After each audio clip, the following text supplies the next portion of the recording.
Assalamualaikum warahmatullahi wabarakatuh. Alhamdulillah, nahmaduhu wa nasta'inuhu wa nastaghfiruh wa na'udzu billahi min shururi anfusina wa min sayyiati a'malina. Man yahdihillahu fala mudilla lahu wa man yudlilhu fala hadiya lahu. Ashhadu an la ilaha illallah wahdahu la syarika lahu wa ashhadu anna Muhammadan abduhu wa rasuluh. Allahumma salli wa sallim ala Muhammad wa ala alihi wa sahbihi ajma'in. Amma ba'd. Yang berbahagia Puan Sri Sharifah Aminah, pegawai-pegawai Telekom Malaysia, sahabat saya Ustaz Syahriza, ustaz-ustaz, hadirin hadirat, mukminin dan mukminat yang dirahmati Allah Subhanahu wa taala. Alhamdulillah, kita dapat bersama pada hari ini. Dan saya punya suara ni kira dah sampai lampu kuning dah. Saya doakan saya supaya suara ni kekal sampai habis program. Allah Subhanahu wa taala berfirman di dalam Al-Quran, Syahrul Ramadan alladhi unzila fihi al-Quran hudan lin-nas wa bayyinatin minal huda wal furqan.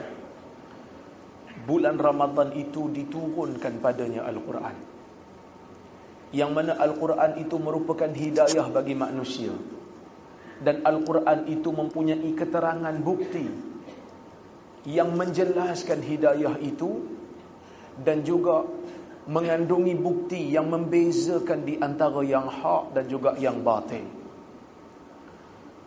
Jadi bila masuk dalam bulan Ramadan, orang akan ingat Al-Quran.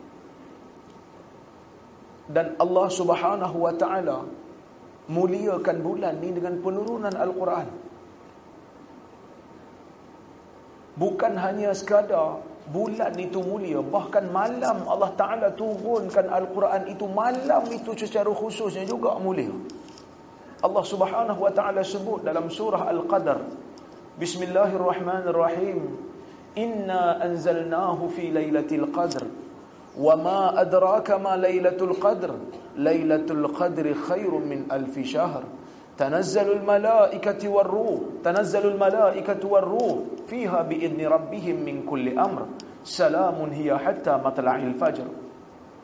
Kata Allah Subhanahu wa ta'ala, kami menurunkan Al-Quran pada malam Al-Qadar. Wa ma adraka ma Lailatul Qadr. Kamu tahu tak apa itu malam Al-Qadar? Lailatul Qadri khairun min alfi syahr. Malam Al-Qadar itu lebih baik daripada 1000 bulan. Tanazzalul malaikatu warruh, yang mana pada malam itu kata Allah, malaikat dan ruh. Ruh ni kata para mufassirin Jibril alaihi salam. Maksudnya pada malam ini diturunkan oleh Allah malaikat dan Jibril ke dunia min kulli amr, dengan setiap perkara yang Allah Ta'ala perintahkan mereka untuk bawa turun. Yang pertamanya adalah rahmat daripada Allah Azza wa Jal. Salamun hiya hatta matla'il fajr. Sejahteralah malam ini sehingga terbitnya fajar. Maka oleh kerana Al-Quran ini sifat dia agung, bulan diturunkan Al-Quran itu menjadi mubarak.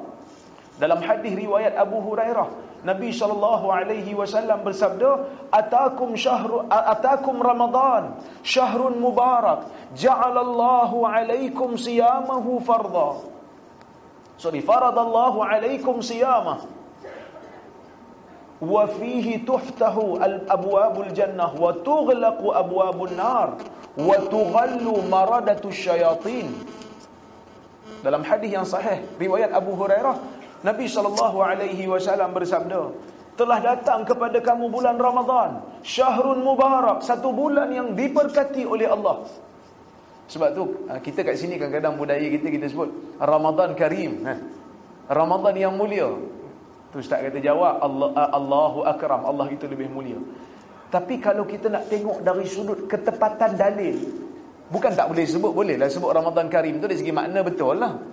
Tetapi sebenarnya dari sudut ketepatan bukti, sebenarnya kita sebut lebih sesuai Ramadan Mubarak. Kerana Nabi mengucapkan dalam hadis riwayat Abu Hurairah, Qad atakum Ramadan syahrun mubarak, telah datang kepada kamu bulan Ramadan yang merupakan satu bulan yang diberkati. Faradallahu alaikum siyamah, yang mana pada siang hari di bulan Ramadan Allah memfardukan kepada kamu puasa. Wa fihi tuftahu abwabul jannah, dalam bulan ini dibuka pintu syurga. Mulianya Al-Quran. Bila turun Al-Quran pada bulan ni, bulan itu menjadi diberkati. Dibuka pintu syurga. Wa tughlaqu abwabun nar, dan ditutup pintu neraka. Nak menunjukkan bahawasanya pada bulan ini, bulan orang buat kebaikan, bulan orang kumpul pahala. Wa tughallu maradatu syayatin, dan dibelenggu syaitan-syaitan yang ganas. Ulama ada 3 pandangan. Bila dikata syaitan dibelenggu, syaitan diikat ni, ada 3 pandangan. Ada yang kata memang syaitan diikat lah, semua syaitan diikat. Bila dikatakan, sebahagian ulama' kata macam tu lah, semua syaitan diikat. Tapi ada orang tanya saya, dia kata, ustaz, kalau pandangan ni betul susah juga. Sebab kalau semua syaitan diikat, saya tengok ada juga orang buat jahat zaman bulan-bulan puasa ni. Kita kata ulama' yang berpegang dengan pandangan ni, dia orang kata syaitan diikat pada bulan ni, tapi oleh kerana dah selalu sangat kena goda dengan syaitan, manusia tu dah berubah menjadi syaitan. Maka sebab itu tak ada godaan syaitan pun, kesan tu masih ada. Itu pendapat yang pertama lah. Pendapat yang kedua, dia kata bukan semua syaitan diikat, kerana hadis ni sebut maradatu syayatin. Syaitan yang ganas saja yang diikat. Syaitan yang biasa-biasa ni tak diikat, masih lagi bebas.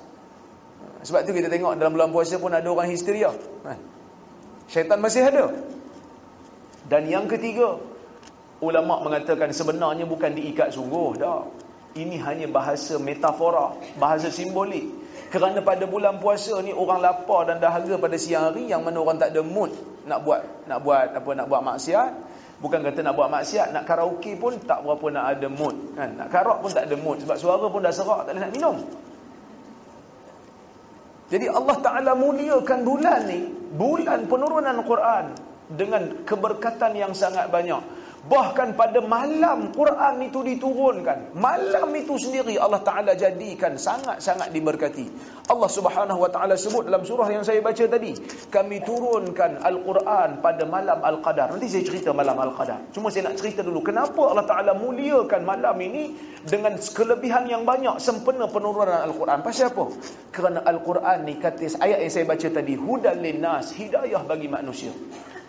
Al-Quran merupakan hidayah bagi manusia. Allah Ta'ala tak kata Al-Quran ni hidayah bagi orang Islam kan? Hidayah untuk semua manusia. Setiap orang, sama ada dia Muslim, sama ada dia kafir, sama ada dia Kristian ataupun dia Buddha, dia ada hak untuk mendengar Al-Quran. Maka tugas kita sebagai seorang Islam yang telah mendengar Al-Quran, yang bertadabbur sedikit daripada ayat-ayat Al-Quran, tugas kita untuk menyampaikan Al-Quran itu kepada orang yang bukan Islam, supaya mereka dapat merasakan hidayah daripada Al-Quran. Maka sebab itu dalam surah Taubah, Allah Subhanahu Wa Ta'ala berfirman, wa in ahadum minal musyrikin istajaraka fa'ajirhu hatta yasma'a kalam Allah. Jika ada satu orang daripada kalangan orang musyrik, wahai Muhammad, datang kepada kamu minta perlindungan, fa'ajirhu, berikan perlindungan pada dia, walaupun dia datang daripada negara kafir harbi, walaupun dia datang daripada negara yang memusuhi kamu, dia datang kepada kamu minta perlindungan, fa'ajirhu, beri perlindungan kepada dia, hatta yasma'a kalam Allah, sehingga dia dengar kalam Allah, sehingga dia dapat dengar Al-Quran. Maka dalam Al-Quran ni, kalau zaman dulu, Quran ni mukjizat sampai kiamat. Kalau zaman dulu, orang terlalu terpesona dengan keindahan bahasa. Orang Arab dulu terpesona dengan keindahan bahasa. Sebab tu zaman dulu ni, orang yang pakar syair macam Ka'ab ibn Malik mempunyai pengaruh yang kuat.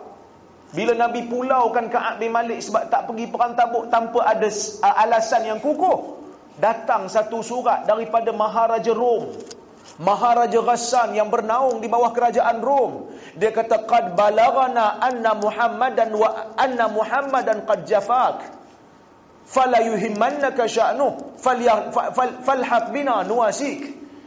Dia hantar satu surat dekat Ka'ab, sebab Ka'ab ni penyair.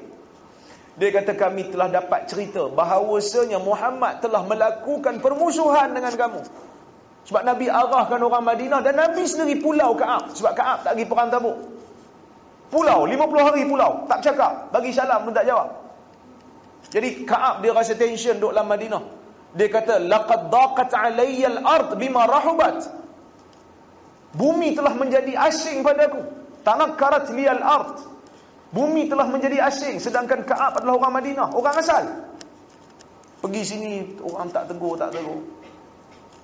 Datang surat kat dia, Maharaja Ghassan ni kerajaan yang bernaung di bawah Rom, berpusat di Jordan. Surat tu datang, dia bagi kat Ka'ab. Dia hantar utusan suruh bagi kat Ka'ab. Ka'ab baca surat tu. Telah sampai berita kepada kami bahawasanya Muhammad telah melakukan permusuhan dengan kamu. Jangan susah hati, dia kata. Falhaq bina. Mari turut serta bersama dengan kami. Jom pindah ke Ghassan. Nuwasi, kami akan berikan jawatan yang hebat kepada kamu. Kami akan bantu kamu. Maksudnya dia ada pengaruh yang hebat lah, sebab dia pakar syair. Bahkan orang yang pakar syair zaman jahiliyah ni, syair dia akan digantung dekat Kaabah, yang dipanggil sebagai al-mu'allaqat. Sangat-sangat memberi pengaruh.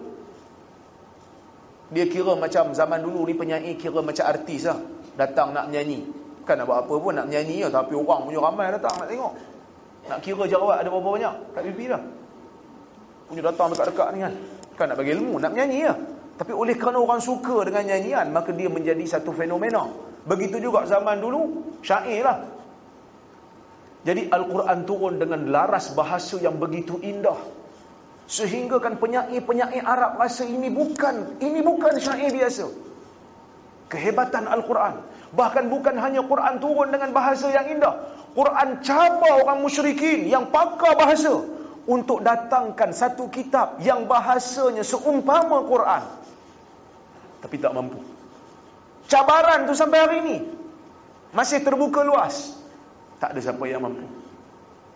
Kemudian Allah Ta'ala turunkan ayat cabar, kalau tak boleh satu kitab pun tak apalah, buat satu surah macam Quran pun tak boleh. Kalau tak boleh tak apa, buat satu ayat macam Quran pun tak boleh. Keistimewaan Al-Quran. Hari ni kita baca Quran rasa macam baru semalam dia turun. Tanya orang hafal Quran. Kita kalau baca buku Tun Sri Lanang kan, bahasa dia klasik kan. Tapi Quran tidak. Quran bahasa dia fresh, kerana ia adalah kalamullah Azza wa Jalla.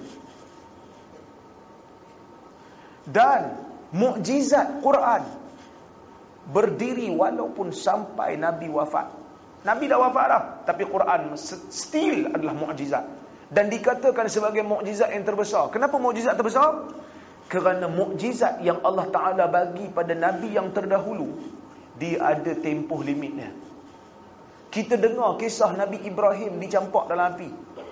Kita dengar kisah Nabi Musa belah laut. Wa idh faraqna bikumul bahra fa anjaynakum wa aghraqna ala fir'aun wa antum tanzurun.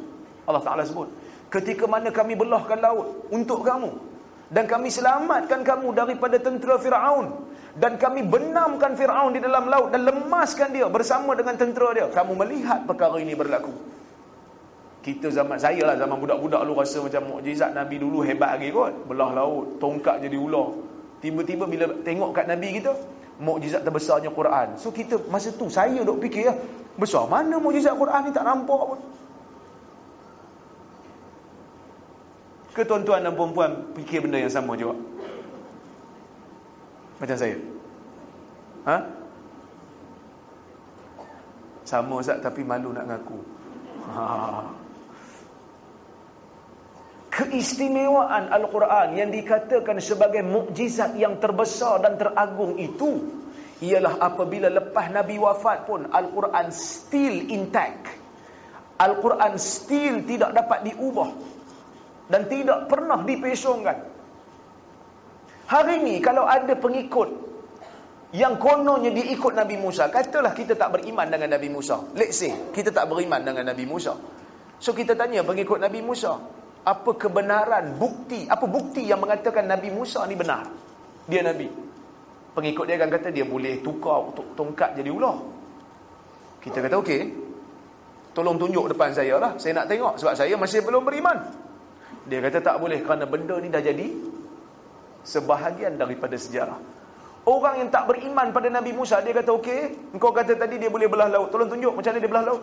Tak boleh lah kerana benda tu Nabi Musa aja buat. Kenapa Allah Ta'ala bagi mukjizat kepada Nabi-Nabi yang terdahulu ni, mukjizat yang seperti itu yang tidak kekal? Kerana agama yang dibawa oleh Nabi dulu ni, dia ada expiry date, dia ada tempoh limit.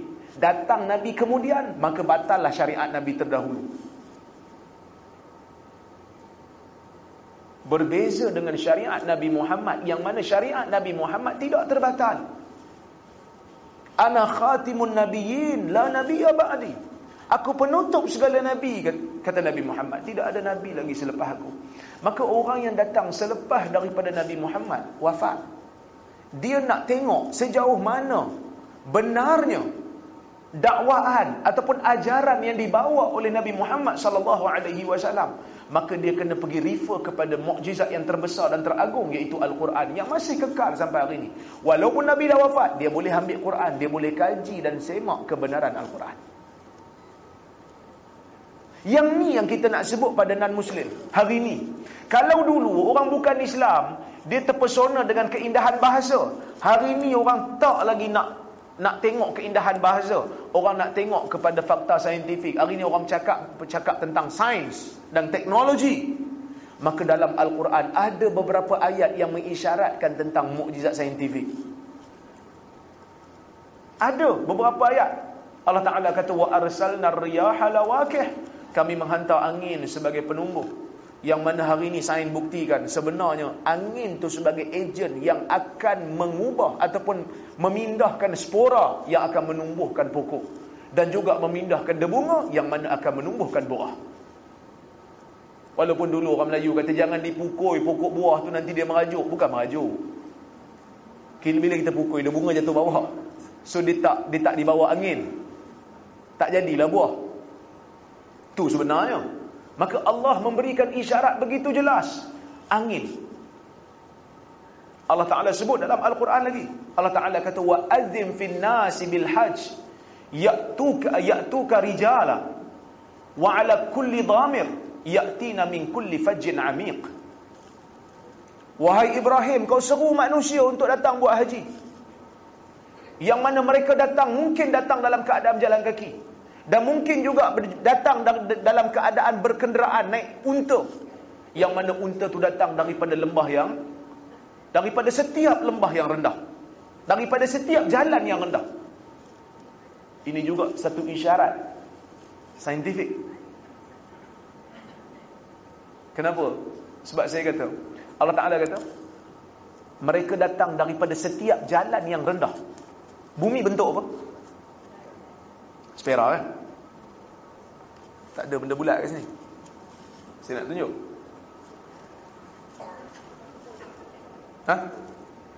Kita tengok bunga kan? Anggaplah bunga ni sfera. Katalah Mekah kat sini kan, atas ni. Orang yang datang daripada luar Mekah, dia akan datang daripada kawasan yang lebih rendah atau lebih tinggi? Lebih rendah.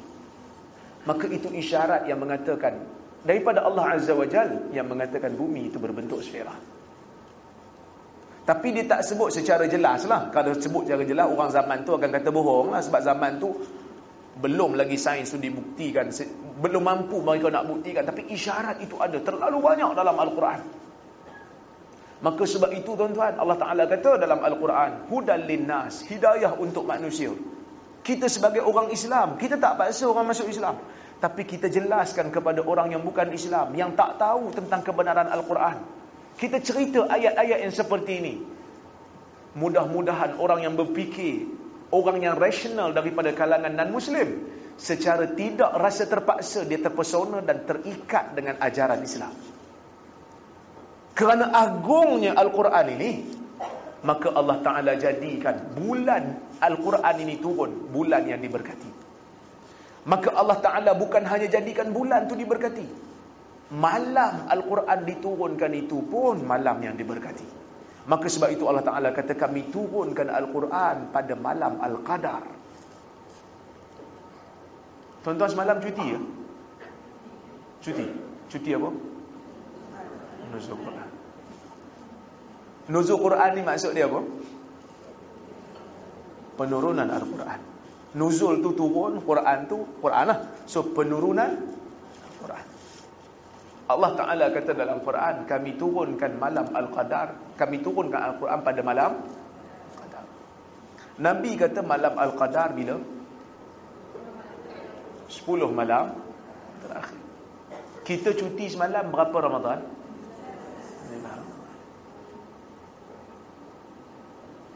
Boleh nampak kontradiksi tu?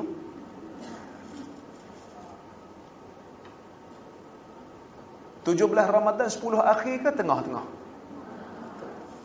Kerana 10 yang kedua, bukan 10 yang kedua lah, bukan 10 yang terakhir kan? Tu pasal apa cuti?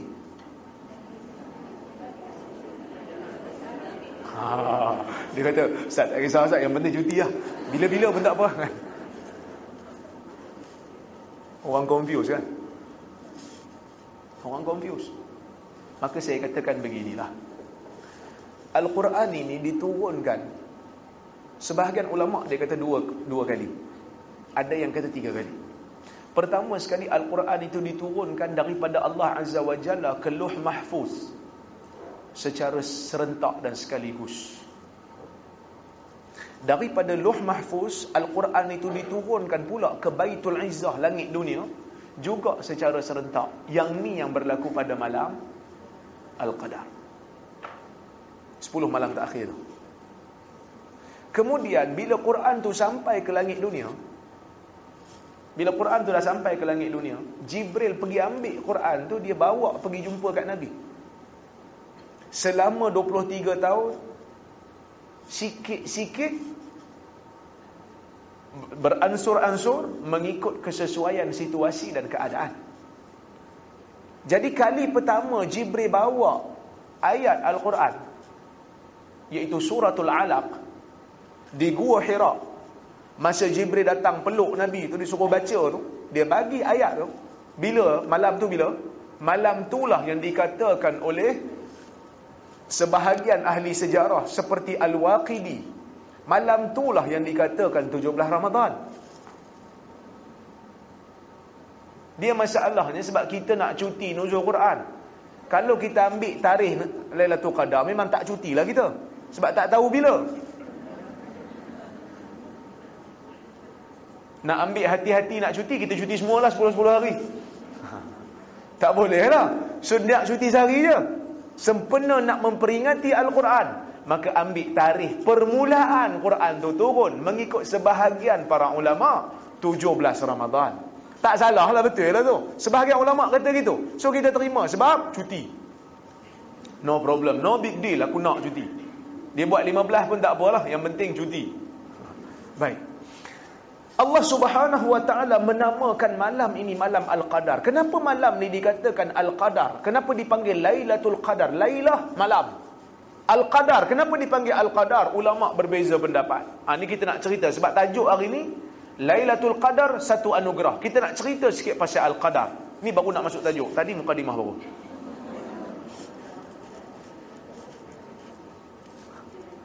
Kenapa dipanggil malam itu malam Al-Qadar? Ulama' berbeza pendapat. Sebahagian ulama' mengatakan qadar itu daripada perkataan takdir. Kerana dalam ayat yang lain Allah Ta'ala memberi isyarat bahawasanya pada malam Al-Qadar itu berlakunya, bedakan daripada Lauh Mahfuz. Allah Ta'ala bagi tahu apa yang akan berlaku untuk 1 tahun akan datang kepada hamba dia. Fiha yufraqu kullu amrin hakim, kata Allah. Pada malam itulah dijelaskan semua perkara takdir yang akan berlaku pada tahun tu. Biasa dengar tak hadis? Nabi kata, man ahabba ayyubsata lahu rizquhu wa yunsa'a fi atharihi falyasil rahmahu. Siapa yang suka untuk diluaskan rezekinya dan dipanjangkan umurnya, maka hendaklah dia menghubungkan hubungan silaturahim. Biasa dengar hadis ni? Biasa dengar kan?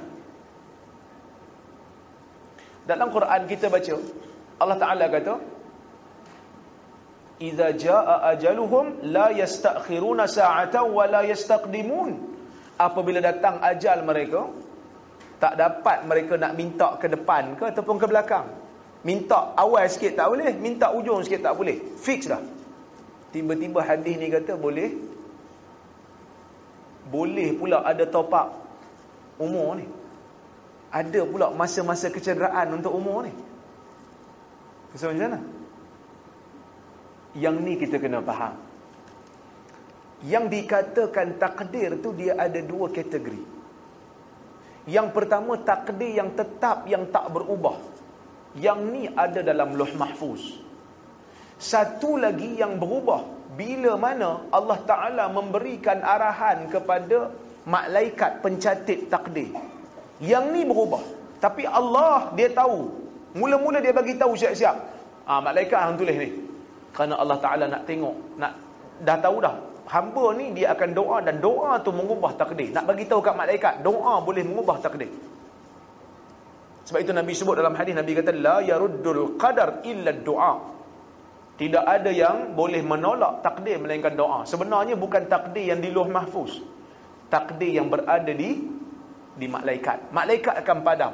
Maka sebab itu orang yang menghubungkan silaturahim, umurnya sebenarnya di sisi Allah sama je. Tapi di sisi malaikat dia bertambah. Nah? Okey. Jadi malam itu berlakunya, Allah bedakan takdir yang akan berlaku pada tahun tu pada malaikat. Bila Allah Ta'ala bagi tahu, mungkin ada perubahan dengan doa yang dibuat oleh hamba. Sebab tu dipanggil Al-Qadar. Ada yang kata Al-Qadar ini diambil daripada perkataan takdir juga. Takdir ni bukan maksud takdir yang kita faham. Takdir tu qada dan qadar. Tapi takdir tu maksud dia mulia. Kita kalau kita puji orang, kita ana uqaddiruka ya sidi, ya sayyidi. Saya sangat menghormati kamu. Respect. Guna perkataan takdir ke uqaddir. Kerana malam itu malam yang dimuliakan oleh Tuhan. Ada yang kata tak, siapa yang beramal pada malam tu, dia orang yang mulia. Itu maksud dia. Bukan malam tu, tapi orang yang beramal pada malam. Tak kisahlah. Yang pentingnya Allah Ta'ala kata malam ni special. Tak macam malam-malam yang lain. Allah Ta'ala tanya kat Nabi, "Wama adraka ma Lailatul Qadr?" Kamu tahu tak apa itu malam Al-Qadar? Kerana Allah nak memberikan isyarat. Walaupun Nabi Muhammad itu Nabi, tapi dalam nak menghitung kelebihan Al-Qadar, tak ada yang tahu. Nabi pun tak tahu. Sebanyak mana ganjaran yang Allah Ta'ala akan bagi, Nabi pun tak tahu. Kemudian Allah Ta'ala bagi tahu, Lailatul Qadri khairum min alfi syahr. Malam Al-Qadar itu lebih baik daripada 1000 bulan. 1000 bulan kali 12, 83.3 tahun. Maksudnya beramal pada malam tu lebih baik daripada beramal lebih daripada 83.3 tahun. Kita genap jadi 84 tahun. Contoh, dia kadang-kadang hadis ni kalau kita tak bagi situasi semasa, reality punya, real punya case, orang tak berapa nak faham dan tak berapa nak boleh hayati. Saya nak bagi satu gambaran. Dalam hadis qudsi Allah Ta'ala sebut, Allah Ta'ala kata, kullu amal ibni Adam lahu illa siyam fa innahu li wa ana ajzi bih. Setiap amalan anak Adam ni untuk diri dia kecuali puasa. Puasa untuk aku, kata Allah, akulah yang akan beri ganjaran pada orang puasa. Kita dengar hadis ni macam biasa je. Tapi cuba kita letakkan di tempat yang real. Satu orang dipilih untuk dapat pingat daripada Sultan. Dia masuk istana, ada protokol dia. Baju hitam, seluar hitam, samping hitam, songkok hitam, kasut hitam. Masuk istana naik atas pentas. Diajar cara macam mana nak angkat sembah, kat mana nak berhenti, macam mana nak salam dengan Sultan. Turun-turun daripada pentas, dia tengok ada gambar dia. Dia beli semua gambar ni. Dia beli dengan frame-frame sekali. Dia letak dekat rumah dia. Biasa orang yang dapat pingat ni, kat mana dia akan letak? Kat mana dia akan letak gambar pingat dia tadi ni? Dia akan letak di ruang tamu. Ini biasa. Dan tak salah pun. Pasal apa? Kerana dia ada satu sifat. Dia kata, bukan semua orang boleh dapat tau. Sultan bagi ni. Saya kerja siang malam jadi pengerusi JKKKK ni. Baru dapat 25 tahun jadi pengerusi, baru boleh dapat pingat PJK ni. Seorang yang datang rumah dia, kalau dia pergi letak dalam bilik, orang tak tahu. So dia beli 3 keping. Satu dia letak kat dinding ruang tamu. Nak bagi isyarat orang yang datang rumah, hampa tengok kat dinding aku ni, aku bukan orang biasa.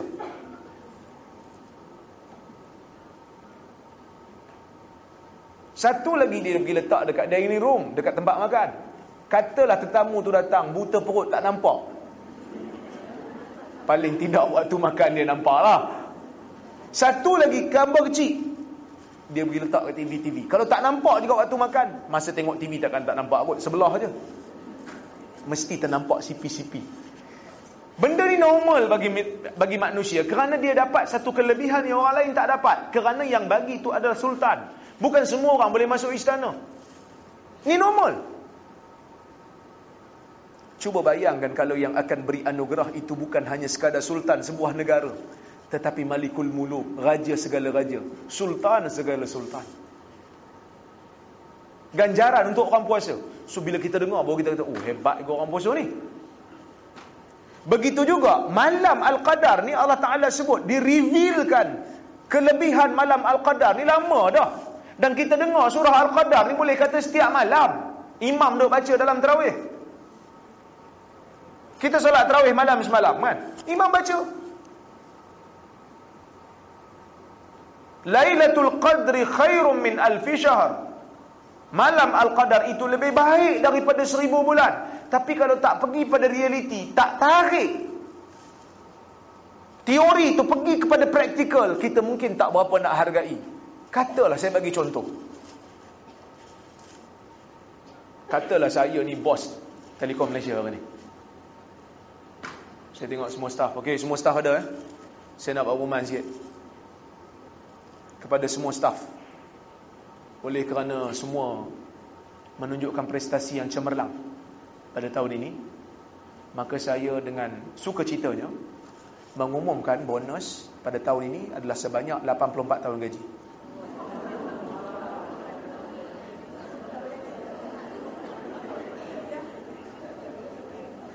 Kita rasa apa?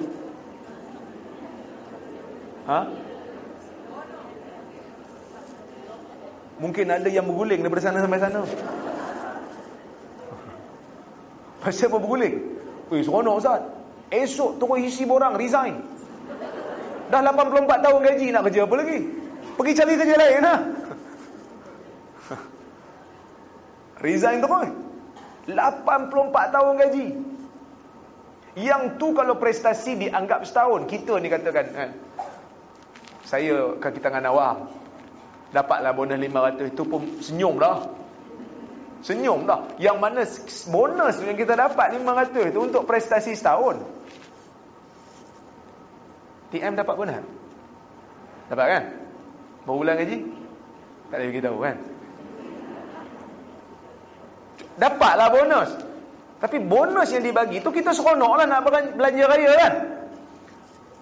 Tapi kita kata Petronas yang kaya pun dia tak pernah bagi 84 tahun gaji. Kadang-kadang dia bagi 8 bulan gaji, kadang-kadang dia bagi 6 bulan gaji. Itu Petronas yang kaya dulu ni. Sekarang ni tak tahu, harga minyak turun, mungkin dia orang tak bagi lah, saya tak tahu. Tapi dulu masa minyak tengah naik, memang dia orang gaji banyak, bonus banyak. Yang tu kita tak nafi. Tapi dia orang pun kerja teruk juga, kita tahu lah.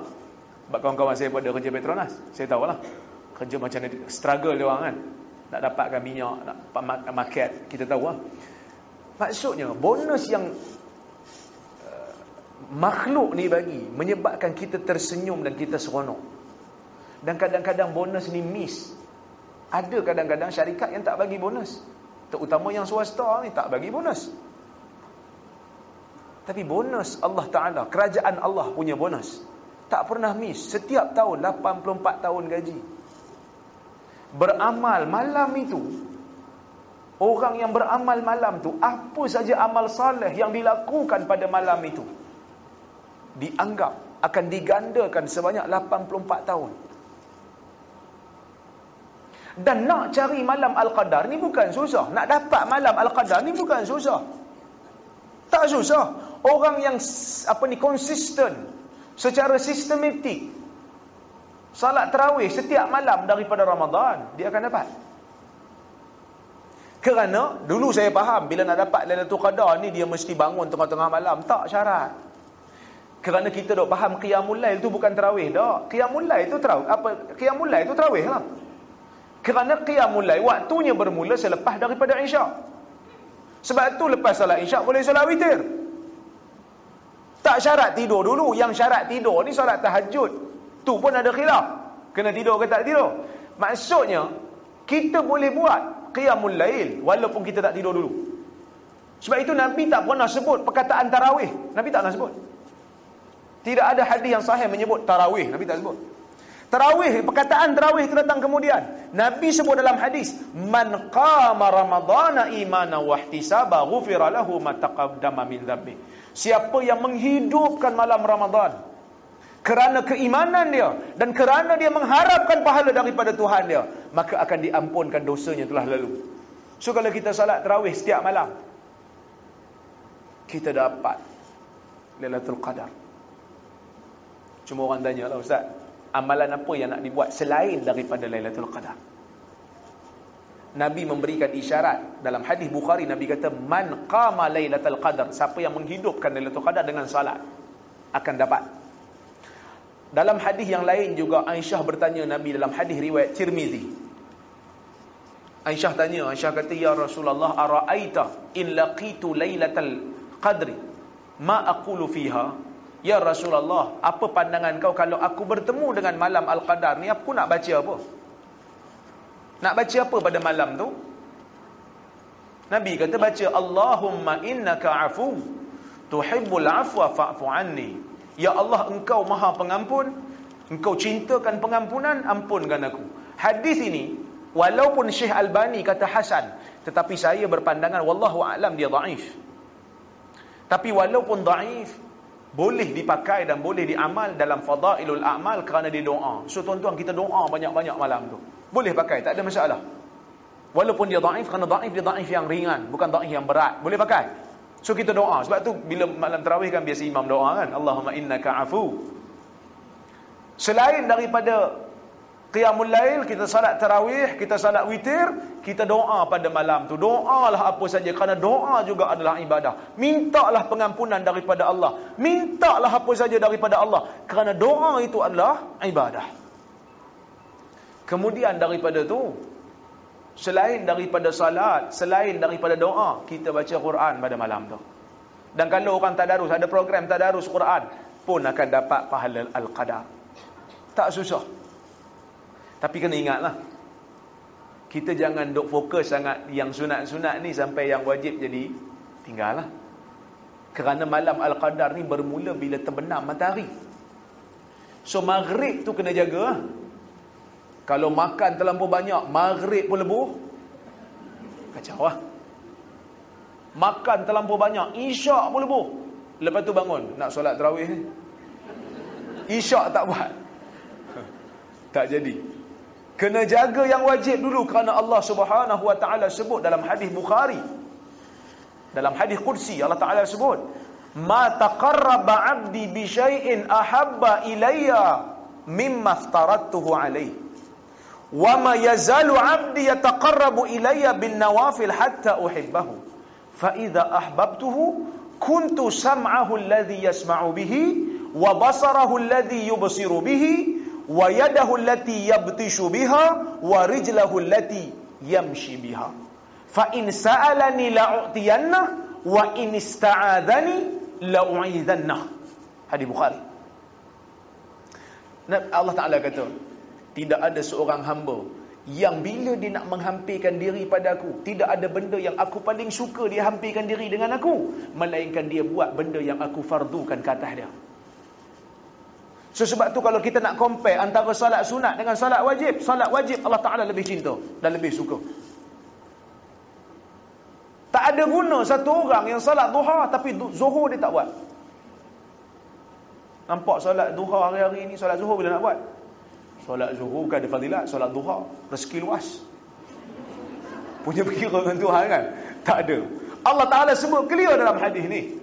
Allah Ta'ala kata, tidak ada seorang hamba bila dia nak hampirkan diri dengan aku tak suka. Tak ada benda yang aku lebih suka melainkan dia hampirkan diri dengan aku, dengan benda yang aku fardukan ke atas dia. Bila fardu dah settle, wa ma yazalu 'abdi yataqarrabu ilayya bin nawafil hatta uhibbahu. Barulah orang tu dia pergi cari benda-benda sunat, dia hampirkan diri dengan Allah dengan benda sunat selepas dia buat benda wajib, sehingga aku sayang kat dia, kata Allah. Dan bila aku sayang kat dia, aku akan jadi telinga yang dia dengar dengannya, aku akan menjadi mata yang dia melihat dengannya, aku akan jadi tangan dia yang mana dia memegang dengannya, aku akan menjadi kaki yang mana dia melangkah dengannya. Dan apabila dia minta padaku, aku akan bagi pada dia. Dan bila mana dia minta perlindungan daripadaku, aku akan beri perlindungan pada dia. Ni Allah Ta'ala sebut. Bahasa simbolik lah, bukan maksudnya Allah Ta'ala akan jadi tangan dia. Maksudnya Allah Ta'ala akan kawal lah. Kawal telinga dia, kawal mata dia, kawal tangan dia, kawal kaki dia. So kita kena jaga juga benda-benda yang wajib ni. So kita salat maghrib secara berjamaah, kita dapat pahala malam Al-Qadar. Kemudian kita salat isyak secara berjamaah. Nabi sebut dalam hadis sahih, Nabi kata, man sallal isya fi jama'atin kutiba lahu qiyamu nisfil lailah. Siapa yang salat isyak secara berjamaah, dia akan dapat pahala menghidupkan separuh malam. Wa man sallal fajr fi jama'atin kutiba lahu qiyamu lailah kamilah, ataupun lailah kulliha. Sesiapa yang salat fajar secara berjamaah, tadi salat isyak berjamaah, dia dapat pahala separuh malam. Qiyamul lail separuh malam. Dia salat pula, dah isyak dia salat berjamaah, dia salat pula fajar berjamaah, dia salat subuh berjamaah, dia ditulis seolah-olah telah menghidupkan satu malam secara keseluruhannya. Kemudian katalah dia buat qiyamul lail, dia buat tarawih, tak larat nak buat banyak. Dia kata, ustaz, saya tugas banyak ustaz, esok nak meeting pukul 8 pagi, tak larat nak buat salat tarawih 20 rakaat, saya buat 8 jugalah. Okey, buat 8 tak apa, dia akan dapat pahala lebih pada satu malam. Tadi dia solat isyak berjamaah, dia solat fajar berjamaah, satu malam dah dikira qiyamul lail. Dia pula buat solat tarawih, dia buat dapat lebih pada satu malam. Dan kalau betul dia nak buat 8, ni saya nak bagi kaedah sikit. Dalam hadis riwayat Tirmizi, Nabi SAW bersabda, man qama ma'al imam hatta yansarif kutiba lahu qiyamul lailah. Hadis Tirmizi, hasan sahih.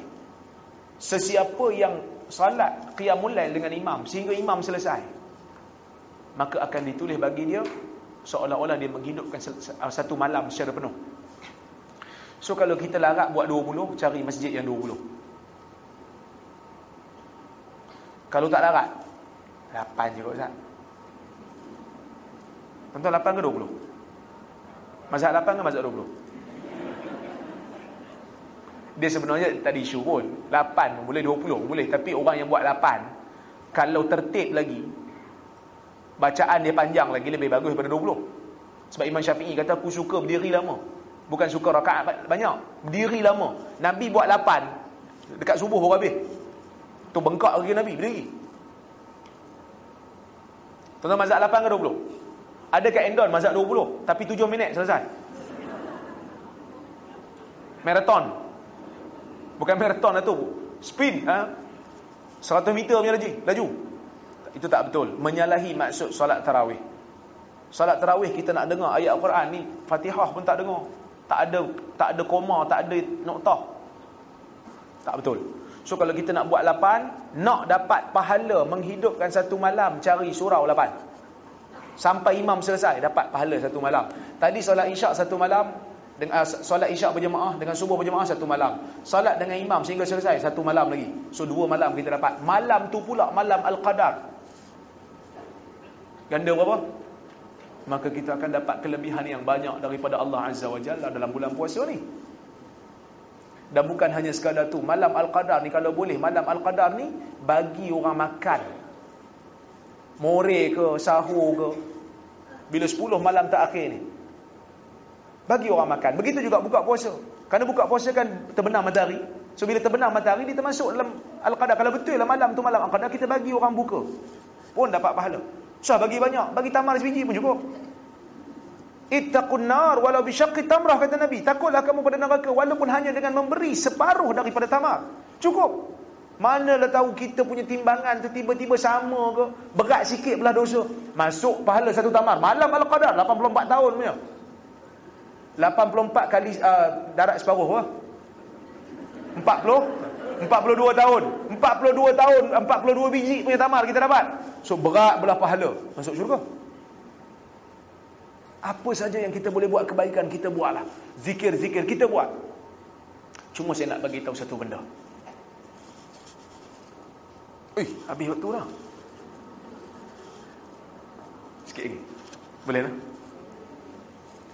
Saya nak bagi tahu satu benda. Sebab bila masuk dekat-dekat nak akhir Ramadan ni, biasa orang perempuan dia akan tanya. Saya tengok orang perempuan ramai ni. Saya nak bagi tahu satu benda. Biasa orang tanya, dia kata, Ustaz, bila datang 10 terakhir Ramadan ni, saya ni tak tahu macam mana, mesti turun darah. Bila turun darah, haid, saya tak boleh nak salat, saya tak boleh nak baca Quran. Pertama saya nak bagi tahu, ulama berbeza pendapat tentang boleh ke tidak baca Quran bagi orang haid. Berbeza. Majoriti tak bagilah. Ibn Hazmin dia bagi. Kerana dalil yang larang tu, dalilnya tidak sahih. Tapi kita kata benda ni khilaf pandangan di kalangan para ulama. Siapa nak pegang kata boleh baca, silakan. Saya pegang boleh baca. Tapi kalau dia nak pegang mazhab Syafi'i tak boleh baca, silakan, no problem. Itu lebih selamat. Okey. Katalah dia pegang mazhab majoriti. Solat tak boleh, baca Quran tak boleh. Saya kata dia boleh doa dan dia boleh zikir. Dan mana-mana ayat Al-Quran yang ada kandungan doa, dia baca dengan tujuan berdoa, bukan tujuan untuk baca Quran, boleh. Contoh, Rabbana atina fid dunya hasanah wa fil akhirati hasanah wa qina azabannar. Boleh. Dia baca tu bukan baca Quran, dia baca sebagai doa, minta kebaikan daripada Allah untuk dunia dan akhirat dia. Rabbana hab lana min azwajina wa dhurriyyatina qurrata a'yun waj'alna lil muttaqina imama. Ayat Quran. Maksud dia, ya Allah, berikan kami, kurniakan kami daripada pasangan kami dan daripada anak-anak kami qurrata a'yun, penyejuk mata kami. Minta zuriat yang baik, minta suami yang baik. Tak adalah kita tengok suami pun, aku menyampah betul tengok suami ni. Ada orang, dia inbox saya dekat page Facebook. Dia kata, Ustaz, berdosa tak saya? Bila saya tengok suami, saya menyampah. Saya kata, amalkan doa ni. Amalkan doa supaya suami tu jadi penyejuk mata dia tengok. Dia tengok suami, dia tengok dengan pandangan kasih sayang kan. Ni tengok suami macam tengok, dia tengok hantu kan. Tak boleh. Kena amal doa tu. Dia amal boleh malam tu untuk doa. Habis tu Ustaz, tak samalah pahala kami dengan pahala orang salat. Sebab Nabi mention man qama lailatul qadar, siapa menghidupkan malam lailatul qadar dengan salat. Saya nak bagi tahu satu hadis riwayat Muslim. Nabi SAW bersabda ketika mana Nabi dekat perang Tabuk. Nabi dekat perang Tabuk, Nabi sampai dekat Tabuk, Nabi sebut pada sahabat yang ada di Tabuk. Nabi kata, inna aqwaman bil Madinah ma salaktum syi'ban wala wadiya illa kanu ma'akum habasahumul marad illa syarikukum fil ajar. Dalam riwayat lain menyebut illa syarikukum fil ajar. Nabi kata pada sahabat, Nabi kata sesungguhnya beberapa puak di Madinah sekarang ni, kawan-kawan kamu di Madinah sekarang ni yang tak ikut kita pergi Tabuk ni. Sebab Tabuk ni perang jauh. Sebab tu siapa yang tak pergi tanpa uzur, Nabi pulau macam dekat ambil Malik tadi. Bila Nabi sampai dekat Tabuk, Nabi kata pada sahabat, Nabi kata ada beberapa puak di Madinah sekarang ni tak bersama dengan kita di Tabuk, mereka di Madinah. Sebelum ni kalau kamu ke mana-mana, kamu jalan mana-mana, kamu lalu mana-mana jalan, kamu rentas mana-mana lembah, mereka akan bersama dengan kamu. Tapi mereka tak bersama sekarang ni kerana mereka dihalang oleh penyakit, mereka sakit, tak boleh uzur. Tetapi mereka kongsi dengan kamu pahala. Ni kaedah. Kaedah dalam Islam. Siapa yang niat nak buat benda baik, tak jadi buat, dapat tak pahala? Siapa yang buat, niat nak buat benda baik, buat sungguh, dapat pahala? Diganda 10 ke 700 kali ganda. Tadi kalau niat buat, tak jadi buat, 1 pahala. Niat buat sungguh, 1 pahala ganda 10 ke 700. Ikut keikhlasan dia. Orang yang niat nak buat benda jahat, tak jadi buat, dapat tak pahala? Dapat pahala. Siapa yang niat nak buat benda jahat, tak jadi buat, tak jadi sebab dia bertakwa pada Allah. Semalam dia tengok membelah orang sebelah, bagus membelah ni, curi lah, untuk makan sahur. Lepas tu bangun pagi dia kata, Macam tak bagus lah kot mencuri. Aku makan sahur ni ibadat. Tak jadi ya. Dia dapat pahala. Kerana membatalkan niat nak buat benda jahat disebabkan takwa. Orang yang niat nak buat benda jahat dan buat sungguh, dapat tak dosa? Berapa dosa dia? 1. Ini kaedah umum. Cuma ada satu hadis Nabi SAW sebut, Izal taqal muslimani bisayfayhima al-qatil wal maqtul finnar. Bila dua orang muslim lawan, gaduh, lawan pedang, yang membunuh dan yang dibunuh dua-dua dalam neraka. Sahabat kata, ya Rasulullah, hadal qatil wa ma balul maqtul. Ya Rasulullah, ni pembunuh kami faham dalam neraka, yang dibunuh ni dalam neraka pasal apa pula? Kata orang Perak, apakah hal pula masuk dalam neraka dia ni? Dia dibunuh, bukan dia membunuh. Nabi jawab, Nabi kata, innahu kana harisan ala qatli akhi. Kerana dia sangat-sangat bersungguh dan bertindak untuk membunuh saudaranya. Kalau tak kerana dia dibunuh, dia membunuhlah. Maka kaedah, satu orang yang memang azam betul-betul nak buat satu benda, sama ada dosa ataupun pahala, dia sungguh-sungguh nak buat, sama ada ibadat ataupun maksiat, tiba-tiba dia dihalang oleh faktor luaran. Faktor luaran menghalang dia, maka dosa ataupun pahala telah ditulis untuk dia. Satu orang, dia pakai baju batik siap, rambut bagi afro, seluar bell bottom, nak pergi tempat dangdut, nak joget. Start Vespa, jalan. Tayar pancit tepi jalan. Kalau tak kerana pancit tayar, sampai dah. Dapat tak dosa? Dapat. Kerana yang menghalang dia pergi itu faktor luaran. Yang tadi Nabi sebut dapat pahala kalau dia batalkan tu, pahala bila dia batalkan sebab sifat takwa dia. Satu orang niat nak buat benda baik, memang azam sungguh nak buat, tiba-tiba dia dihalang kerana dia sakit. Tiba-tiba dia tak boleh buat disebabkan dia haid. Halangan tu halangan luaran, bukan dia. Halangan luaran. Kalau tak kerana dia haid, dia salat dah. Dapat tak pahala? Dapat pahala. Maka sebab tu saya kata, ada orang tanya saya, boleh tak makan pil nak tahan darah 10 malam terakhir Ramadan? Saya kata tak perlu. Orang yang memang ada kesungguhan nak salat, walaupun dia haid, dia akan dapat pahala. Tapi kalau nak makan juga tak ada masalah lah, boleh. Selagi mana tak mudarat, boleh lah. Tapi kalau turun sekalipun darah pada waktu tu, dia memang ada azam nak salat, pahala dia dapat dah. Tengok yang lelaki pun tension. Dia kata kami pun nak juga lah macam tu. Duduk saja tapi dapat pahala salat. Allah Ta'ala beri kelebihan kepada orang perempuan. Allah Ta'ala beri kelebihan kepada orang perempuan. Walaupun halangan tu ada, tapi pahala tetap ditulis. Dan begitulah bila kita nak puasa Ashura. Kadang-kadang ada orang dia haid masa tu, tak boleh nak puasa Ashura. Niat puasa ada, kalau tak kerana dia haid, dia boleh puasa, maka pahala dia buat. Pahala ditulis. Pahala dia tulis seolah-olah macam dia buat. Bukan senang. Sambil makan aiskrim, pahala ditulis. Betul tak? Itu pun orang perempuan masih lagi tak puas hati dengan Islam, duk buat macam-macam, kata Islam diskriminasi perempuan. Tak, Islam diskriminasi lelaki. 2-1, faraid 2-1 tu, lelaki dapat 2 bahagian. Memang 2 nampak banyak. Kena bagi diri sendiri, kena bagi isteri, kena bagi anak, kena bagi mak yang tak ada tanggungan, yang tak ada orang tanggung dia.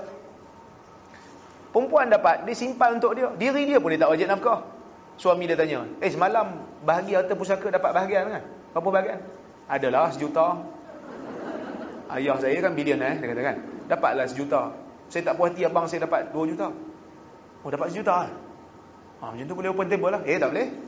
Ni saya punya, simpan dalam TV lah. Kunci saya pegang. Makan tengah hari macam mana? Makan tengah hari awak lah kalau duit. Suami tak boleh minta. Siapa yang dizalimi? Kita kena buat Kementerian Pembangunan Lelaki dan Masyarakat. Tapi bukanlah dizalimi dah. Kerana lelaki itu sifat dia mencari kan. Lelaki ni kan kuat, tenaga dia okey. So Islam bukan zalimi dia. Dia bagi tu sesuai dengan keadaan dia. Begitu juga dengan perempuan, Islam bagi itu sesuai dengan keadaan dan tabiat dia. Wallahu ta'ala alam. Terima kasih banyak. Saya berkuasa nak buka soal jawab, tiba-tiba saya tengok masa pun dah tak ada. Saya bila dapat mikrofon saya lupa diri. Saya cakap dengan Reza tadi, saya kata saya tak tahu saya nak cakap apa ni. Saya nota pun saya tak bawa. Semua ni kira recycle zaman dulu-dulu kan. Jadi itu sekadar tu dulu untuk hari ini. Saya minta maaf terkasar bahasa tersilap kata. Aku qauli hadza wa astaghfirullahal azim li wa lakum. Assalamualaikum warahmatullahi wabarakatuh.